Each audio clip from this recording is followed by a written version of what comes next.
A few months ago, I had a segment on my show where I said, listen, 147 is a mess right now. There's a lot of talented fighters that don't want to fight each other. We won't get the big fights. People are claiming this guy's ducking, this guy's ducking, this guy's ducking. Was that true? I have no clue. But here's what I can say. I feel confident that right now 147 is in a very, very good place and is getting to that point right now. Let me outline the division for you guys. The three current champions, Boots Ennis has 2 of the belts. Mario Barrios has 1 belt. Brian Norman Jr. has 1 belt. I really, really would like to see what happens between those guys. I would like a unification fight between those guys to eventually happen. But there's a lot of names down the play now that maybe will prevent a unification in the near future. Obviously, we know Boots Ennis has to go and defend his belt in a mandatory defense very, very shortly now. Also, we have another couple of things coming up where Brian Norman's going to be fighting Jin Sasaki in June, as I alluded to. Mario Barrios is supposedly, and I said this before, I hope you guys are not happening, but he's supposedly going to be fighting Manny Pacquiao in the near future. I hope that gets put aside. But that's what we got for the champions currently. But here's why I'm excited. When you talk about the contenders right now, you have a guy who I interviewed last week, Talani Mbenge. He's the IBO champion at the moment. He's going to be fighting on Thursday. If he has a great performance there, it could set himself up to be a challenger for one of these champions right now. Jin Sasaki is a guy that I really, really do like. Lewis Crocker, Patty Donovan, that rematch will be happening very, very soon.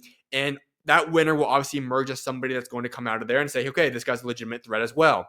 Let's go to Rohan Polanco. He's fighting this upcoming weekend on the Inoue undercard. That's got to keep an eye on. Stanionis. I think Boots Ennis had one heck of a performance when they fought. I still think he's a great fighter. He's someone to keep in the mix. Then you talk about the next big names I want to talk about. Conor Benn, who, as I just said, his name is bigger than it's probably ever been in his career. He could go and fight for a world championship immediately if he can make that weight cut. Then you have the 3 guys that are all debatably potentially moving up, at least has been rumored, that's fighting on Friday's New York City Times Square card.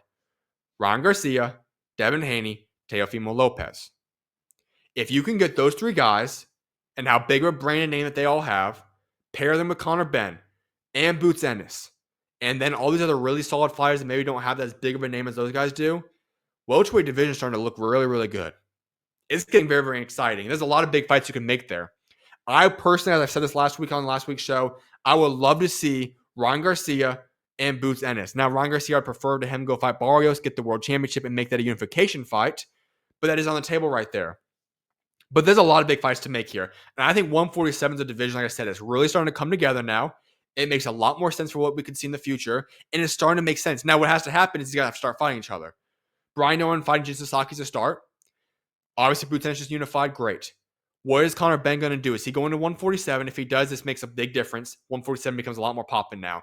And does Teofimo Lopez, Devin Haney, Ryan Garcia, or at least a combination of those guys, move up to 147 officially and start their careers off there now?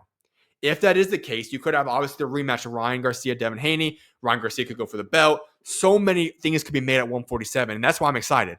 Because I think 147 is a division and weight class that we have to keep our eyes on.